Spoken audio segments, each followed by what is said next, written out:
മലയാള cinema ലോകത്തെ അഭിനേതാക്കളുടെ സംഘടനയായ അമ്മയില് വീണ്ടും പ്രധാനപ്പെട്ട പദവികളിലേക്ക് മത്സരത്തിന് കളം ഒരുങ്ങുന്നു. മോഹൻലാല് വീണ്ടും എതിരില്ലാതെ തിരഞ്ഞെടുക്കപ്പെട്ടതോടെ പ്രസിഡന്റ് സ്ഥാനത്തേക്ക് മത്സരമില്ല. എന്നാൽ ജനറൽ സെക്രട്ടറി, ജോയിന്റ് സെക്രട്ടറി തുടങ്ങിയ സ്ഥാനങ്ങളിലേക്കെല്ലാം തിരഞ്ഞെടുപ്പുണ്ട്.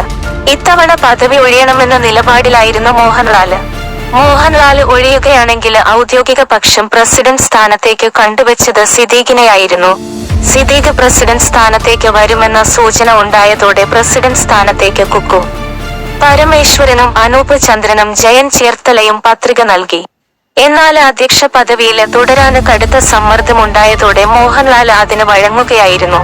മോഹൻലാൽ അധ്യക്ഷനായി തുടരുമെന്നായതോടെ മറ്റുള്ളവർ എല്ലാവരും പിന്മാറി. പ്രസിഡന്റ് സ്ഥാനം മോഹൻലാല് തന്നെ ഉറപ്പിച്ചതോടെ ഇടവേള ബാബു ഒഴിഞ്ഞ ജനറൽ സെക്രട്ടറി സ്ഥാനത്തേക്ക് ഔദ്യോഗിക പക്ഷം സിദ്ദീഖിനെ നിർദ്ദേശിച്ചു. ഇവിടെയും സിദ്ദീഖിനെ ലക്ഷ്യമിട്ടുകൊണ്ട് ആളുകളുണ്ടായിരുന്നു. ജനറൽ സെക്രട്ടറി സ്ഥാനത്തേക്ക് കുക്കുവും ഉണ്ണി ശിവപാലുമാണ് സിദ്ദീഖിനെതിരെ മത്സരിക്കാന് പത്രിക നൽകിയത്. സിദ്ദീഖ് പ്രധാനപ്പെട്ട സ്ഥാനത്തേക്ക് വരുന്നത് തടയാനായി തിരഞ്ഞെടുപ്പ് പ്രഖ്യാപിക്കുന്നതിന് മുമ്പ് തന്നെ കൂടിയാലോചനകൾ നടന്നുവെന്നാണ് മാതൃഭൂമി റിപ്പോർട്ട് ചെയ്യുന്നത്. സിദ്ദീഖ് ഏത് സ്ഥാനത്തേക്ക് വരുന്നുവോ അവിടെ മത്സരിക്കുക എന്നതായിരുന്നു എതിർ വിഭാഗത്തിന്റെ പൊതുവായ തീരുമാനം. സംഘടനയിലെ സ്ത്രീകളുടെയും ചില പ്രധാന നടന്മാരുടെയും പിന്തുണ തങ്ങൾക്കുണ്ടെന്ന് സിദ്ദീഖിന് എതിരായി നിൽക്കുന്നവർ ഉറപ്പിക്കുന്നു. സംഘടനയുടെ ഭാരവാഹിത്വം കൈകാര്യം ചെയ്യുന്നതില് ഒരു മാറ്റം എന്നതാണ് ഇവർ മുന്നോട്ട് വെക്കുന്ന മുദ്രാവാക്യം. സിദ്ദീഖിനെതിരെ മാത്രമല്ല, ജോയിന്റ് സെക്രട്ടറി സ്ഥാനത്തേക്ക് മത്സരിക്കുന്ന ബാബു രാജിനെതിരെയും മത്സരമുണ്ട്. അനൂപ് ചന്ദ്രനാണ് ബാബു രാജിനെതിരെ മത്സരിക്കുന്നത്. ചില ഇടത് സംഘടനകളുമായി അടുപ്പമുള്ള വ്യക്തി കൂടിയാണ് അനൂപ് ചന്ദ്രന്. ഈ സാഹചര്യത്തില് ഇടത് സംഘടനകളിലെ ചില നേതാക്കള് പുറത്തുനിന്നുകൊണ്ട് ഇവർക്ക് പിന്തുണ നൽകുകയും ചെയ്യുന്നുണ്ടെന്നും സിനിമാ മേഖലയിലുള്ളവർ അഭിപ്രായപ്പെടുന്നു.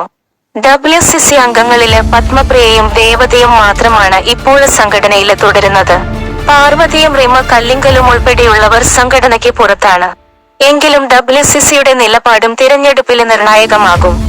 എന്നാൽ ഏതെങ്കിലും തരത്തിലുള്ള പരസ്യ നിലപാട് സ്വീകരിക്കാൻ ഇവർ തയ്യാറാകുമോ എന്ന് വ്യക്തമല്ല. മത്സരമുണ്ടായാലും വിജയിച്ച് കയറും എന്ന് തന്നെയാണ് സിദ്ദീഖിന്റെ പ്രതീക്ഷ.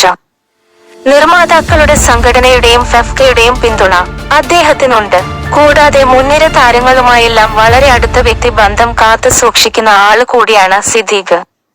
സംഘടനയുടെ 30 വർഷത്തെ ചരിത്രത്തിനിടെ ആദ്യമായാണ് ജനറൽ സെക്രട്ടറി സ്ഥാനത്തേക്ക് മത്സരമുണ്ടാകുന്നത് എന്നതാണ് ശ്രദ്ധേയം.